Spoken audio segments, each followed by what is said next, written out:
Hi guys, welcome back to my channel. तो आज के वीडियो का टॉपिक होगा Perth Scorchers women versus Sydney Sixers women. ये बिग बैश लीग का तीसरा मैच होने वाला है पेर्थ WACA ग्राउंड पे 9 नवंबर को, वो भी दोपहर के 3 बजे। हालांकि पहले दूसरे वाले मैच बहुत सुबह होने वाले हैं, उस वजह से मैं थर्ड मैच कवर कर रहा हूँ।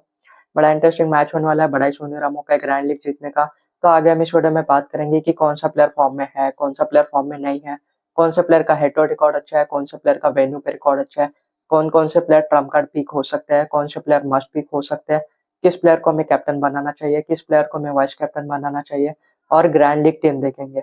तो वीडियो को जरा भी स्किप मत करना, पूरा देखना। चैनल पे नए हो तो चैनल को सब्सक्राइब कर देना और बेल आइकन को भी दबा देना, ताकि मेरे हर वीडियोस की नोटिफिकेशन आपको समय पे मिले। तो चलिए शुरू करते हैं पिच रिपोर्ट से। तो ये बॉलिंग पिच है और पेसर्स के लिए ज्यादा मददगार है। देख सकते हैं जो इस वाले ग्राउंड की जो पिच है, बहुत ही ज्यादा डिफिकल्ट पिच है, स्लो पिच है, साथ ही में बाउंसी पिच है। उस वजह से यहाँ पे ज्यादातर मतलब लो स्कोरिंग मैच ही होता है। वही अगर बॉलर्स की बात करें तो पेसर्स को यहाँ पे अच्छा खासा एडवांटेज देखने को मिल सकता है, लेकिन स्पिनर्स को उतना टर्न देखने को नहीं मिलेगा। हालांकि डिफिकल्ट पिच होने के कारण स्पिनर्स को भी थोड़े बहुत विकेट मिल सकती है। बात करेंगे पिच रिकॉर्ड की, तो देख सकते हैं आप लोग टोटल मैचेस इस ग्राउंड पर अभी तक 7 ही खेले गए हैं। जिन्होंने बैटिंग पहले की वो 2 बार जीती और जिन्होंने बॉलिंग पहले की वो 5 बार जीती है। मतलब देख सकते हो जिस भी टीम ने इस वाले ग्राउंड पर ज्यादातर मैचेस टारगेट चेस किए हैं, वो टीम जीतती आ रही है। क्योंकि फर्स्ट इनिंग में क्या है ना, टारगेट ज्यादा बनता नहीं है, क्योंकि बॉलिंग पिच है, डिफिकल्ट पिच है, उस वजह से ज्यादा टारगेट बनता नहीं है। उस वजह से टारगेट चेस करना आसान हो जाता है। एवरेज स्कोर की बात करें तो वो है 130। हाईएस्ट टोटल की बात करें तो वो है 186। लोएस्ट टोटल की बात करें तो वो है 132। देखो, पर स्कॉचेस वुमन पहले बैटिंग करे या सिडनी सिक्सर्स वुमन पहले बैटिंग करे, 160 के नीचे ही टारगेट बन जाएगा, क्योंकि डिफिकल्ट पिच है। बात करेंगे कि इस ग्राउंड पर लास्ट के 5 मैचों में कितने विकेट गए, तो देख सकते हैं आप लोग इस ग्राउंड पर लास्ट के 5 मैचों में 65 विकेट गए हैं। उसमें से पेसर्स ने 52 विकेट निकाले और स्पिनर्स ने 13 विकेट निकाले। मैंने आपको पहले कहा था कि इस वाले पिच पर पेसर्स को ज्यादा मदद मिलती है। तो देख सकते हैं जो लास्ट के 5 मैचेस खेले गए हैं इस वाले ग्राउंड पर, पांचों ही मैच में पेसर्स ने ज्यादा विकेट निकाले एज कम्पेयर टू स्पिनर। तो हो सकता है इस वाले मैच में भी पेसर्स ही ज्यादा विकेट निकाले, तो उस वजह से हम भी अपनी टीम में ज्यादा से ज्यादा पेसर्स को ही पिक करके चलेंगे। बात करेंगे हेड टू हेड रिकॉर्ड की लास्ट के 5 सालों में, तो देख सकते हैं आप लोग पैर स्कॉचर्स वुमेन्स अभी तक 6 बार जीत चुकी है। वही सिडनी सिक्सर्स वुमन अभी तक 4 बार जीत चुकी है। मतलब देख सकते हो पैर स्कॉचर्स वुमन हमेशा से डोमिनेंट रही है सिडनी सिक्सर्स वुमेन्स के आगे। तो हो सकता है पैर स्कॉचर्स वुमेन्स ही ये वाला मैच जीत जाए। बात करेंगे पैर स्कॉचर्स वुमेन्स के पॉसिबल प्लेइंग 11 के बारे में। Mack, Beth, Sophie, Amy, Paige, Hinkley, Kemp, Alana, Lilly, Rubia, Chloe. बात करेंगे पैर स्कॉचर्स वुमेन्स के प्लेयर्स के स्टैट्स के बारे में, तो सबसे पहले आते हैं मैक। मैक की अगर बात करो तो ये टेक्निकल बल्लेबाज है, थोड़ा बहुत समय लेते हैं। शुरुआत में स्लो पारी खेलते हैं, स्लो नॉक खेलते हैं, क्योंकि थोड़ा बहुत समय लेते हैं पिच को पढ़ने में, बॉल को समझने। कम से कम 10-12 बॉल ले सकते हैं सेट होने के लिए। हालांकि इनका एडवांटेज ऐसा है कि ये स्पिनर्स को तो अच्छा खेल लेते हैं, लेकिन पेसर्स के अगेंस्ट बहुत ज्यादा स्ट्रगल करती है, क्योंकि पावर प्ले में बहुत ज्यादा बॉल स्विंग होते हैं, डिफिकल्ट पिच है, स्लो पिच है, उस वजह से ज्यादा परफॉर्म तो कर नहीं पाएंगे। लास्ट के 5 में से 2 बार अच्छा खासा नॉक खेला, बाकी के ईच एंड एवरी मैच में फ्लॉप होते आ रहे हैं। लास्ट के 4 में से एक ही बार 28 का नॉक खेला, बाकी के इसमें फ्लॉप होते आ रहे हैं। ये जब तक सेट हो जाते हैं तब तक इनकी विकेट भी चली जाती है, क्योंकि ये इन स्विंगर और आउट स्विंगर के अगेंस्ट बहुत ज्यादा स्ट्रगल करती है। अगर ये पावर प्ले अच्छा खासा खेल ले तो फिर बड़ा नॉक खेल सकती है। हालांकि एट में फ्लॉप है, 20 के एवरेज रन बना, वेन्यू पर भी फ्लॉप है, थोड़े रिस्की पिक हो जाते हैं। 5-6 टीम में ट्राई कर सकते हो। बात करेंगे बेथ मुनी। बेथ मुनी की बात करते हैं, अटैकिंग नेचर की बल्लेबाज है, ज्यादा टाइम नहीं लेती सेट होने के लिए, 6 से 7 बॉल ले सकती है सेट होने के लिए। एक बार सेट हो जाए फिर अच्छा खासा नॉक खेल सकती है। साथ ही में विकेट कीपर है, विकेट कीपिंग से भी थोड़े बहुत पॉइंट दे देंगे। हालांकि इनको ज्यादा फर्क नहीं पड़ता कि फ्लैट पिच है या डिफिकल्ट पिच है, कैसे भी पिच है ये हमेशा से परफॉर्म करते हैं। हालांकि सिचुएशन के अनुसार खेल सकते हैं। अगर इनको ऐसा लगता है डिफिकल्ट पिच है तो स्लो नॉक खेल सकते हैं। एक बार स्लो नॉक खेलेंगे फिर अटैकिंग नेचर की भी हो जाते हैं, चौके छक्के दोनों ही मार सकते हैं। अच्छा खासा परफॉर्म किया है इन्होंने रिसेंट के फॉर्म में। हेड टू हेड खेलना पसंद करते, 30 के एवरेज से रन बना और वेन्यू पर भी 40 के एवरेज से रन बना है। ओपनिंग करेंगे तो अच्छा खासा एडवांटेज मिल जाएगा, चाहे फर्स्ट इनिंग में बैटिंग करे या सेकंड इनिंग में बैटिंग करे। कम से कम 80 से 100 पॉइंट के ऊपर पॉइंट देकर जा सकते हैं। ट्रम्प कार्ड प्लेयर हो जाते हैं, कैप्टन वाइस कैप्टन दोनों के अच्छे खासे दावेदार हो जाते हैं। बात करेंगे सोफी डिवाइन। सोफी डिवाइन की बात करें तो अच्छे खासे ऑलराउंडर है, बैटिंग बॉलिंग दोनों से भी पॉइंट दे देती है। बैटिंग की बात करें तो ये भी अटैकिंग नेचर की ही बल्लेबाज है, ये भी थोड़ा बहुत समय लेती है सेट होने के लिए, 7-8 बॉल ले सकते हैं सेट होने के लिए। एक बार सेट हो जाए फिर अच्छा खासा नॉक खेल सकती है। एक बार सेट हो जाए फिर इनका आउट करना थोड़ा मुश्किल हो जाता है। साथ ही में इनका एडवांटेज ऐसा हो जाता है कि पेसर और स्पिनर दोनों को ही अच्छा खेल लेती है। हालांकि रिसेंट फॉर्म की अगर बात करें तो कुछ खास परफॉर्म नहीं किया इन्होंने। ओवरऑल बता रहा हूँ, कुछ खास तो परफॉर्म नहीं किया। लेकिन बॉलिंग की बात करें तो अच्छे खासे पेशर, इनके पास गति भी और वेरिएशन। उस वजह से मोस्ट ऑफ द बैटर्स इनके अगेंस्ट स्ट्रगल करते हैं। हो सकता है 3 से 4 ओवर करे, क्योंकि यही इस वाले टीम की मेन पेसर कह सकती है, एक्सपीरियंस पेसर कह सकती है। लास्ट के 3 में से 2 बार अच्छा खासा विकेट लेते आ रहे हैं। देखो ज्यादा नहीं, 1 से 2 विकेट निकाल पाएंगे और बैटिंग से भी 30-35 रन बना सकती है। हेड टू हेड खेलना भी पसंद करते हैं और वेन्यू पर भी इन्होंने ऑलराउंडर परफॉर्मेंस दिया, बैटिंग और बॉलिंग दोनों से ही अच्छा परफॉर्म किया। ये भी ट्रम्प कार्ड प्लेयर हो जाते हैं, इनको भी आप कैप्टन वाइस कैप्टन बना सकते हो, पूरे के पूरे 20 टीम में कैप्टन वाइस कैप्टन बना सकते हो। बात करेंगे एमी। एमी की बात कर तो देखो ये अटैकिंग नेचर की ही बल्लेबाज है, 7-8 मतलब 7-8 बॉल ले सकते हैं शेट होने के लिए। लास्ट के 5 में से 2 बार अच्छा खासा नॉक खेला। इनका ऐसा है कि अगर ये खेले तो खेले 40-50 रन बना देते, या तो फिर 10 रन बनाना भी इनके लिए मुश्किल हो जाता है। 5-6 मैचेस में एक आध बार चलती है। साथ ही में इनका डिसएडवांटेज ऐसा है कि पेसर्स को तो अच्छा खासा खेल लेती है, लेकिन स्पिनर्स के अगेंस्ट स्ट्रगल करती है। साथ ही में इनका डिसएडवांटेज ऐसा है कि अगर ये शुरुआत में डॉट बॉल खेल ले तो अंडर प्रेशर आ जाते हैं, फिर अपनी गलती की वजह से बड़ा शॉट खेलने की देखते हैं और अपनी विकेट फेंक देते हैं। डिफिकल्ट पिच होने के कारण बहुत ज्यादा स्ट्रगल कर सकते हैं, अंडर प्रेशर रह सकते हैं, रन बनाने का प्रेशर रह सकता है, उस वजह से ज्यादा परफॉर्म नहीं कर पाएंगे। मैं इनके ऊपर रिस्क लेना चाहूंगा, इनको ड्रॉप करके चलूंगा। अगर आपको लेना हो तो ले सकते हो। बात करेंगे पेज। पेज की बात कर तो ये भी अच्छे खासे ऑलराउंडर है। पहले तो बॉलिंग की बात कर तो देखो पैर स्कॉचर्स के पास ऑलरेडी बहुत सारे 5-6-7 बॉलर है, तो उस वजह से हो सकता है पेज को ज्यादा बॉलिंग करने का चांस ना मिले। मिल सकता है 2 ओवर अगर मिले, अगर एक आध विकेट निकाले तो हो सकता है तीसरा ओवर भी मिल जाए। चांसेस है कि इनको ओवर मिले, क्योंकि अच्छे खासे बॉलर है। और बैटिंग की बात करते हैं, टेक्निकल बल्लेबाज है, संभल के खेलते, जिम्मेदारी से खेलते। अगर पूरा पेयर स्कॉचर्स का बैटिंग लाइनअप कोलैप्स हो जाता है तो पेज आके अच्छा परफॉर्म कर सकते हैं।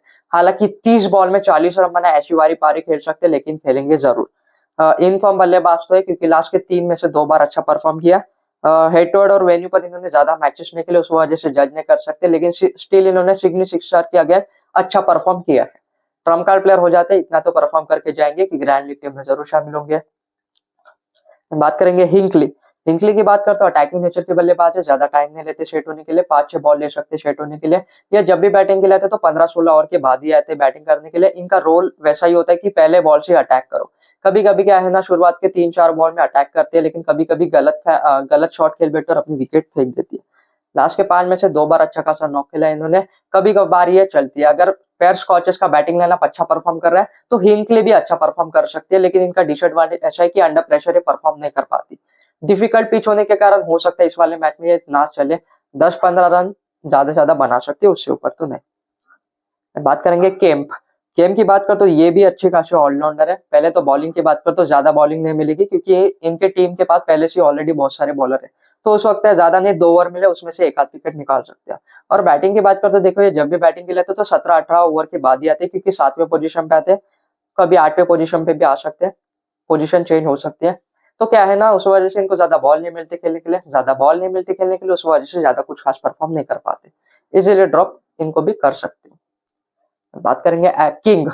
किंग की बात कर तो अच्छे खासे स्पिनर है, क्वालिटी गेंदबाज है, इनके पास वेरिएशन है, मिस्टीरियस स्पिनर है, पूरे के पूरे 4 ओवर डालेंगे, 4 ही ओवर में अम्पलेबल हो जाते हैं। हालांकि इस वाले पिच पर स्पिनर्स को टर्न नहीं मिलता, लेकिन किंग के पास अच्छा खासा वेरिएशन है, उस वजह से बैटर्स इनके अगर स्ट्रगल करते हैं। वर्ल्ड कप में इन्होंने अच्छा खासा परफॉर्मेंस किया था, एक ही बार विकेट लेस, बाकी के हर मैच में विकेट लेते आ रहे, कम से कम 2-3 विकेट निकाल लेंगे, चाहे फर्स्ट इनिंग में या सेकंड इनिंग में। साथ ही में बाउंड्रीज थोड़ी बहुत बड़ी है, उस वजह से इनको अच्छा खासा मदद मिल जाएगी। हेड टू हेड खेलना पसंद करते, जितने मैचेस खेलो से डबल विकेट निकालिए, वेन्यू पर भी जितने मैचेस खेलो से डबल विकेट निकालिए। ट्रम्प कार्ड प्लेयर हो जाते हैं, वाइस कैप्टनशिप की अच्छी खासी दावेदार है, कैप्टन बनाना थोड़े रिस्की पिक हो सकता है, इतना तो परफॉर्म कर सकते हैं कि ग्रैंड लीग टीम में जरूर शामिल होंगे। बात करेंगे लिली। लिली की बात कर तो देखो ये भी अच्छे खासे स्पिनर है, ये भी मिस्टीरियस स्पिनर है। हालांकि इनके बॉल टर्न नहीं होते, क्योंकि डिफिकल्ट पिच तो है, स्लो पिच है, लेकिन टर्निंग पिच नहीं है, उस वजह से इनके बॉल सीधे सीधे आ सकते हैं। 2 बार विकेट ले सर, बाकी के मैच में 2 विकेट के ऊपर विकेट लेते आ रहे हैं। इन फॉर्म गेंदबाज तो है, ये ऐसी गेंदबाज है, अगर मिली तो मिली इनको 3 से 4 विकेट मिल जाते हैं, या तो फिर इनको 1 विकेट मिलना भी थोड़ा मुश्किल लग रहा है। देखो स्पिनर्स के लिए तो मददगार पिच नहीं है, अगर इनको 2 ओवर में रन पड़ते हैं, इकोनॉमी हाई रहती है, तो इनको ओवर नहीं कराए जाएंगे, इनके ओवर कट सकते हैं, तो थोड़े रिस्की पिक हो जाते हैं। हालांकि हेड टू हेड में अच्छा परफॉर्म किया है, वेन्यू पर ठीक ठाक परफॉर्म किया है। हेड टू हेड खेलना पसंद करते हैं, जितने मैचेस खेलो से डबल विकेट निकालिए, 7-8 टीम में ट्राई कर सकते हो। बात करेंगे स्ट्रेंज। स्ट्रेंज की बात कर तो देखो अच्छे खासे पेसर है, इनके पास गति नहीं है, लेकिन वेरिएशन है। 2 बार विकेट ले सर, बाकी के मैच में विकेट लेते आ रहे हैं, ज्यादा नहीं 2 से 3 ओवर डाल सकते, क्योंकि इनके पास बहुत सारे बॉलर्स है इनकी टीम में। तो देखो 2 ओवर पावर प्ले में डालेंगे, पावर प्ले में इनको एक आध विकेट मिल सकते हैं, बाकी के अगर 1 ओवर में मिडिल और डेथ ओवर में डालते तो उस वाले ओवर में इनको विकेट नहीं मिलेगी, मतलब 1 ही विकेट निकाल सकते हैं। हेड टू हेड में खेलना पसंद करते, वेन्यू पर ज्यादा परफॉर्म नहीं किया। बात करेंगे क्लोई। क्लोई की बात कर तो ये भी अच्छे खासे पेशर है, इनके पास गति नहीं है और ना ही वेरिएशन है, सीधे सीधे बॉल आते हैं, उस वजह से बैटर्स इनको इजीली खेल पाते हैं और साथ ही में इनकी इकोनॉमी भी बहुत लो रहती है। ज्यादा नहीं, ये भी 2 ओवर डाल सकते हैं क्योंकि इनके ओवर कट सकते हैं, पावर प्ले में ओवर डाल सकते हैं। जो ओपोनेंट टीम के बैटर से ओपनिंग पार्टनरशिप है वो पावर प्ले अच्छा खासा खेल लेते हैं, उस वजह से इनको विकेट मिलने के चांसेस कम लग रहे हैं। लेना हो तो 3-4 ही टीम में ट्राई करना, स्मॉल लीग में तो ड्रॉप करके चलना, एक भी टीम में पिक करके मत चलना। एंड बात करेंगे सिडनी सिक्सर्स वुमेन्स के पॉसिबल प्लेइंग 11 के बारे में। Healy, Ellyse, Perry, Amelia, Ashleigh, Burns, Lauren Lauren माइल्टन, ब्रे और मथिल्डा। बात करेंगे सिडनी सिक्सर वुमेन्स के प्लेयर्स के स्टैट्स के बारे में, तो सबसे पहले आते हैं अलिसा हिली। अलिसा हिली की बात कर तो देखो ये अटैकिंग नेचर की बल्लेबाज है, 4-5 ही बॉल लेते हैं सेट होने के लिए, एक बार सेट हो जाए फिर अच्छा खासा नॉक खेल सकते हैं। इनका एडवांटेज ऐसा है कि ये पेसर और स्पिनर दोनों को ही अच्छा खासा खेल लेते हैं। हालांकि इनको ज्यादा फर्क नहीं पड़ता कि फ्लैट पिच या डिफिकल्ट पिच है, कैसे भी पिच हो ये हमेशा से परफॉर्म करते आ रहे हैं। साथ ही में विकेट कीपर है, विकेट कीपिंग से भी थोड़ा बहुत पॉइंट दे देंगे। पावर प्ले में खेलना पसंद करते हैं, पावर प्ले में कम से कम 25-30 रन बना सकती है। वर्ल्ड कप में अच्छा खासा परफॉर्म करते आ रही है, लास्ट के 5 में से 3 बार इन्होंने अच्छा परफॉर्म किया, 5 में से 2 बार तो सेंचुरी भी बना के आ रही है। इन फॉर्म बल्लेबाज है, हेड टू हेड खेलना पसंद करते, 40 के एवरेज से रन बना और वेन्यू पर भी 30 के एवरेज से रन बना। ट्रम्प कार्ड प्लेयर हो जाते हैं, अच्छा खासा परफॉर्म कर सकते, 12-13 टीम में ट्राई कर सकते हो। बात करेंगे हंटर। हंटर की अगर बात कर तो देखो ये टेक्निकल बल्लेबाज है, थोड़ा बहुत समय लेते हैं सेट होने के लिए, कम से कम 12-13 बॉल ले सकते हैं सेट होने के लिए, क्योंकि डिफिकल्ट पिच पे ये स्ट्रगल करती है। अगर ये 7-8 बॉल मतलब डॉट बॉल खेल ले कि या फिर 7-8 बॉल में ये बाउंड्री ना मारे, तो फिर ये बड़े शॉट की तरफ जाते हैं, अंडर प्रेशर आते हैं, क्योंकि इनको ऐसा लगता है कि रन रेट बढ़ाना चाहिए, उस वजह से ये प्रेशर में आते हैं और बड़ा शॉट की तरफ जाते हैं और अपनी विकेट फेंक देते हैं। लास्ट के 5 ही मैच में फ्लॉप होते आ रहे, कुछ खास परफॉर्म नहीं किया, हेड टू हेड में भी फ्लॉप है, वेन्यू पर भी फ्लॉप है। मैं इनके ऊपर रिस्क ना चाहूंगा, इनको तो एक भी टीम में पिक करके नहीं चलूंगा। ग्रैंड लीग में हम 20 टीम बना सकते हैं, 20 में से मैं एक भी टीम में पिक करके नहीं चलूंगा, इनके ऊपर बहुत ज्यादा रिस्क लेना चाहूंगा। बात करेंगे पेरी। पेरी की बात कर तो अच्छे खासे ऑलराउंडर है। पहले तो बॉलिंग की बात करते हैं। बॉलिंग की बात कर तो देखो इनके टीम के पास पहले से 6 बॉलर है, पेरी 7वां ऑप्शन हो जाती है, तो हो सकता है इनको बॉलिंग करने का चांस ना मिले, लेकिन बिग बैश लीग में इनको बॉलिंग कराई जाती है। अगर ये बॉलिंग करते हैं तो अच्छे खासे विकेट ले सकते हैं, क्योंकि अच्छे खासे वेरिएशन के पास अच्छे खासे लाइन एंड लेंथ है, उस वजह से विकेट ले सकती है। और बैटिंग की बात कर तो ये टेक्निकल बल्लेबाज है, थोड़ा समय लेते हैं, ज्यादा नहीं, 7-8 बॉल ले सकते हैं, क्योंकि डिफिकल्ट पिच है। डिफिकल्ट पिच पे स्लो नॉक खेल सकते हैं, मतलब 8 बॉल में 10 रन बना ऐसी बारी पारी खेल सकते हैं। एक बार सेट हो जाए फिर अच्छा नॉक खेल सकती है। ये जब तक सेट हो जाएगी तो तब तक तो स्पिनर्स का स्पेल चालू होगा। इनका एडवांटेज है कि स्पिनर्स को तो अच्छा खेल लेती है। लास्ट के तीनों ही मैच में अच्छा परफॉर्म किया, लास्ट वाले मैच में अच्छा खास परफॉर्म नहीं किया। हेड टू हेड खेलना पसंद करते हैं, 40 के एवरेज से रन बना और अच्छे खासी विकेट भी लिए, और वेन्यू पर भी 30 के एवरेज से रन बना और जितने मैचेस के लिए उससे ज्यादा विकेट निकालिए। वन डाउन आएंगे बैटिंग करने के लिए तो अच्छा खासा एडवांटेज मिल जाएगा। ट्रम्प कार्ड प्लेयर हो जाते हैं, कैप्टन वाइस कैप्टन दोनों के अच्छे खासे दावेदार हो जाते हैं। बात करेंगे अमेलिया। अमेलिया की बात कर तो ये भी अच्छी खासी ऑलराउंडर है, बैटिंग बॉलिंग दोनों से भी पॉइंट दे देती है। बैटिंग की बात कर तो ये भी टेक्निकल बल्लेबाज है, हालांकि इतने अच्छे खासे बैटर तो मुझे लगे नहीं है, चाहे T20 की बात करते हैं ओडीआई की बात करो, उतने अच्छे खासे बैटर तो नहीं लगे। हालांकि बैटिंग की बात करो तो 20-25 रन बना सकते हैं, उतना भी इनके लिए बहुत है, क्योंकि अच्छे खासे बॉलर है, पूरे के पूरे 4 ओवर डालेंगे, अच्छे खासे स्पिनर है, इनके पास वेरिएशन है, मिस्टीरियस स्पिनर है, इनके बॉल टर्न होते हैं, चाहे टर्निंग पिच हो या स्लो पिच हो या फ्लैट पिच हो, इनके बॉल टर्न होते हैं, उस वजह से इनको तो लेना ही है। हेड टू हेड खेलना पसंद करते हैं और वेन्यू पर भी अच्छा खासा परफॉर्म किया। वेन्यू पर तो इन्होंने जितने मैचेस के लिए उससे ज्यादा विकेट निकाले, ये भी ट्रम्प कार्ड प्लेयर हो जाते हैं, कम से कम ये 100 पॉइंट के ऊपर पॉइंट देकर जा सकती है। बॉलिंग से ही ये कम से कम 3 विकेट निकाल सकते हैं और बैटिंग से भी 20-25 रन बना सकती है। कैप्टन वाइस कैप्टन दोनों के अच्छे खासे दावेदार हो जाते हैं। बात करेंगे गार्डनर की, अगर बात कर तो ये भी अच्छे खासे ऑलराउंडर है, बैटिंग बॉलिंग दोनों से भी पॉइंट दे देती है। बैटिंग की बात कर तो ये अटैकिंग नेचर की बल्लेबाज है, 4-5 बॉल ले सकते हैं सेट होने के लिए, एक बार सेट हो जाए फिर अच्छा खासा नॉक खेल सकती है। ये ज्यादातर 11वें-12वें ओवर में आते हैं बैटिंग करने के लिए, अच्छे खासे बॉल मिल जाती है इनको खेलने के लिए। हालांकि देखो बैटिंग से तो अच्छा परफॉर्म कर सकती है, अगर ये 10 ओवर के पहले ही आ गए तो बड़ा नॉक भी खेल सकते हैं, 11-12वें ओवर में भी आए तो 60-65 रन तो बनाकर ही जाएंगे।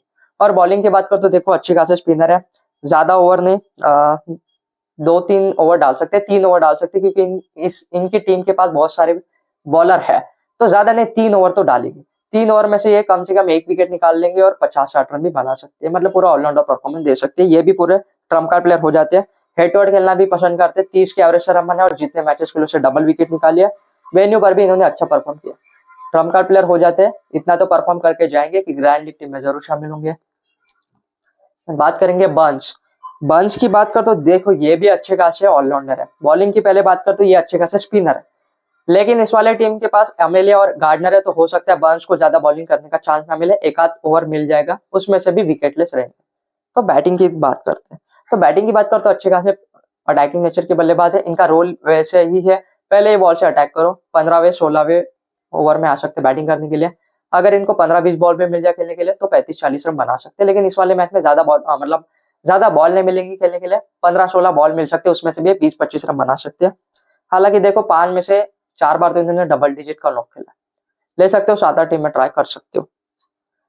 बात करेंगे लॉरेन की, अगर बात कर तो देखो ये 7वें पोजीशन पे आते हैं, जब भी बैटिंग के लिए आते तो 17-18 ओवर के बाद ही आते बैटिंग करने के लिए, जब भी बैटिंग के लिए तो ज्यादा बॉल नहीं मिलती खेलने के लिए, उस वजह से ज्यादा कुछ खास परफॉर्म नहीं कर पाते। अगर सिडनी सिक्सर्स की टीम सेकेंड इनिंग में बैटिंग करते तो ये कंफर्म होगा कि लॉरेन को ज्यादा बैटिंग करने का चांस नहीं मिलेगा, ज्यादा रन नहीं बनाने के लिए रहेंगे, ज्यादा टारगेट चेस करने के लिए नहीं रहेगा, उस वजह से लॉरेन ज्यादा रन नहीं बना पाएगी। बात करेंगे लॉरेन। लॉरेन की बात कर तो देखो अच्छे खासे प्रेशर, इनके पास गति है लेकिन वेरिएशन नहीं है। लास्ट के 3 में से 2 बार विकेट लेस है, बाकी के मैच में विकेट लेते आ रहे हैं। हालांकि इस वाले टीम के पास 3-4 पेसर है, तो हो सकता है इस वाले मैच में ये 2 ओवर पावर में डालेंगे और 2 ओवर डेथ ओवर या मिडल ओवर में एक ओवर बच सकता है।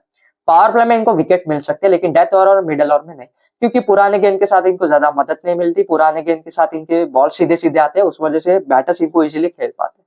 इस वाले मैच में इनको एक आध विकेट मिल सकती है, उससे ऊपर तो नहीं। बात करेंगे ब्राउन। ब्राउन की बात कर तो अच्छे खासे प्रेशर है, इनके पास गति भी है और वेरिएशन है, स्लोअर वन है, कटर है, यॉर्कर है, बाउंसर है, स्लोअर वन है, इन स्विंगर है, आउट स्विंगर है, उस वजह से मोस्ट ऑफ द बैटर्स इनके अगेंस्ट स्ट्रगल करते हैं। लास्ट वाले मैच में विकेट लेते रहे, बाकी के हर मैच में विकेट लेते आ रहे हैं, लास्ट के 5 में से 2 बार 3 विकेट निकालते आ रहे हैं। ये ऐसी गेंदबाजी अगर इनको विकेट मिली तो 3-4 विकेट मिल जाती है। हेड टू हेड खेलना पसंद करते हैं, वेन्यू पर ज्यादा मैचेस निकले उस वजह से जज नहीं कर सकते, लेकिन पावर प्ले में ये 2 विकेट निकाल सकते हैं और डेथ ओवर में भी 1 विकेट निकाल सकते हैं, मतलब 2 से 3 विकेट निकाल ही सकते हैं, चाहे फर्स्ट इनिंग में बॉलिंग करे सेकंड इनिंग में बॉलिंग करे, इतना तो परफॉर्म करके जाएंगे कि ग्रैंड लीग टीम में जरूर शामिल होंगे। बात करेंगे ब्रे। ब्रे की बात कर तो अच्छे खासे पेसर है, लेकिन इनके पास ना ही गति है और ना ही वेरिएशन है। 2 बार तो विकेट लेस रहे, बाकी के मैच में 1-1 विकेट निकालते आ रहे हैं। हालांकि बैटर्स क्या है ना, इनके अगेंस्ट थोड़े बहुत अटैक हो जाते हैं, अटैकिंग नेचर के हो जाते हैं, उस वजह से इनको विकेट मिल जाती है। हेड ऑर्डर वेन्यू पर उतना कुछ इन्होंने खास परफॉर्म नहीं किया, जितने मैचेस के लिए उतने विकेट निकालिए, थोड़े बहुत रिस्की पिक तो हो जाते हैं, ज्यादा नहीं, 5-6 टीम में ट्राई कर सकते हो, और स्मॉल लीग में तो ड्रॉप करके चलना। बात करेंगे मथिल्डा, तो इनका भी सेम वैसा ही है। हालांकि इनके पास गति नहीं है लेकिन वेरिएशन है, वेरिएशन होने के कारण इनको अच्छे खासा विकेट मिल जाती है। एक ही बार विकेट लेते रहे, बाकी के मैच में विकेट लेते आ रहे हैं। अगर ये फर्स्ट इनिंग में आते बॉलिंग करने के लिए तो विकेट मिलने के चांसेस है, सेकेंड इनिंग में आते तो हो सकता है सेकेंड इनिंग में क्या है ना, ज्यादा टारगेट ना हो अपोनेंट टीम के लिए, उस वजह से इनको विकेट मिलने के चांसेस कम हो जाते हैं सेकेंड इनिंग में। फर्स्ट इनिंग में आते तो 12-13 टीम में ट्राई कर सकते हो, और स्मॉल लीग में भी 1-8 टीम में ट्राई कर सकते हो। बात करेंगे बेस्ट कैप्टन और वाइस कैप्टनसी की, Beth Mooney, Sophie Devine, Ellyse Perry और एमेलिया केयर। बात करेंगे ग्रैंड लीग पिक्स के बारे में, पेज, एलेना, एशली और ब्राउन। बात करेंगे ग्रैंड लीग टीम के बारे में, जो कि मैं आपको अपने टेलीग्राम चैनल पे दे दूंगा। अभी तक आपने मेरा टेलीग्राम चैनल ज्वाइन नहीं किया तो जाइए, नीचे डिस्क्रिप्शन में मैं लिंक दे दूंगा, वहां से ज्वाइन कर लीजिए। टॉस के 10-15 मिनट बाद मैं अपनी फाइनल टीम वहां पे दे देता हूँ। अगर आपको वीडियो पसंद आ गया तो एक लाइक कर देना, चैनल को भी सब्सक्राइब कर देना और बेल आइकन को भी दबा देना, ताकि मेरे हर वीडियोस के नोटिफिकेशन आपको समय पे मिले। मिलते हैं अगले वीडियो पे।